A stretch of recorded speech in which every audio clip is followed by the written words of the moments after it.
JayZ's company, Rock Nation, reached out to me to collaborate on their so-called Justice Summit. And instead of accepting their invitation, I want to use this moment to talk about how figures like JayZ, along with others in the capitalist class, often hide behind superficially righteous phrases like Black excellence while exploiting Black people. There are three quick key concepts I want you to take with you. One is class solidarity versus elite solidarity. Two is co-optation. And three is representation versus liberation. So let's start with the first one. By elite solidarity, I mean when the powerful protect each other and when members outside of that class, namely the working class, protect them too, clinging to the myth that if they work hard enough, they might one day join the capitalist class. This system, however, isn't built to elevate most people. Only about 7.5% of kids born into poverty ever reach the top 20%, and for Black children, it's just 2.5%.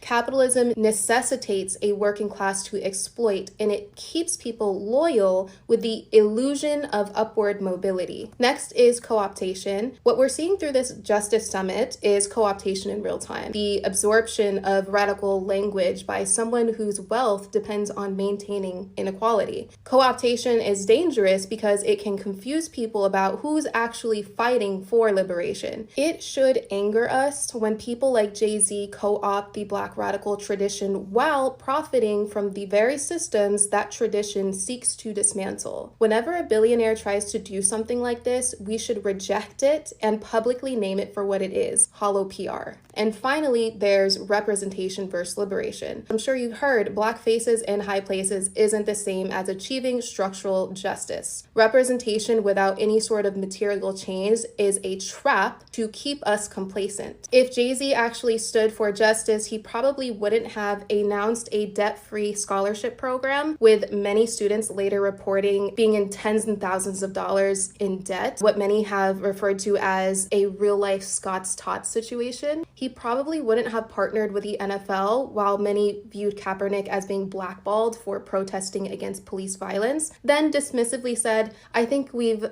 past kneeling." He probably wouldn't have fronted the Barclays Center project, which fueled gentrification and displacement in Brooklyn. Probably wouldn't have launched Tidal as artist empowerment while small artists reported exploitation. And probably wouldn't have spent years publicly aligned with Diddy, regardless of how he tries to reframe that relationship now.